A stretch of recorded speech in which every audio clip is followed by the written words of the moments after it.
Hello everyone, welcome to my channel good tips lifestyle. আশা করি তোমরা সবাই খুব ভালো আছো আর সুস্থ আছো, কিন্তু আমি সুস্থ নেই। আমার প্রচণ্ড ঠান্ডা লেগেছে, তাই জন্য গলাটা এরকম লাগছে। তোমরা একটু প্লিজ ম্যানেজ করে নিও ব্যাপারটা। সকাল থেকে উঠে কাজবাজ করে বিকেলে চলে গেছিলাম একটু ছাদে, আর ছাদে আজকে মেঘটা দারুণ লাগছিলো, তাই ভাবলাম তোমাদের সঙ্গে শেয়ার করি।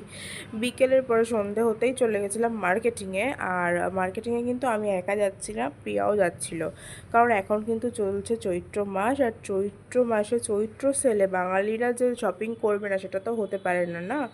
তারপরে খেয়ে নিয়েছিলাম আমি আর প্রিয়া লস্যি। এই লস্যিটা খেয়েই আমার ঠান্ডাটা বেশি লেগে গেছিলো।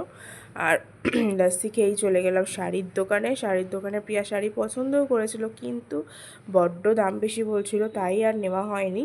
সেই দুঃখে প্রিয়া চলে গেছিলো ব্লাউজের দোকানে। প্রিয়া ব্লাউজ পছন্দ করতে পারছে না, কোনটা নেবে বুঝতে পারছে না, তাই জন্য বললো চল ভাই বাজার কলকাতা থেকে ঘুরে আসি।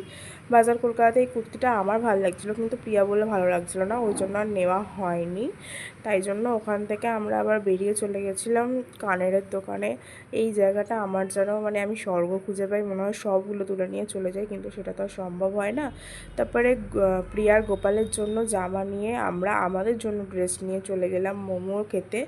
আর কি কি জামা নিয়েছি, কী কী শপিং করেছি দেখতে হলে কিন্তু আমাদের লং ব্লগটা চেক আউট করতে হবে। তারপরে আজকের মতো এই ভিডিওটা এখানেই শেষ করছি, আর লং ব্লগের লিঙ্ক আমার রিলেটেড ভিডিও সেকশানে দেওয়া আছে।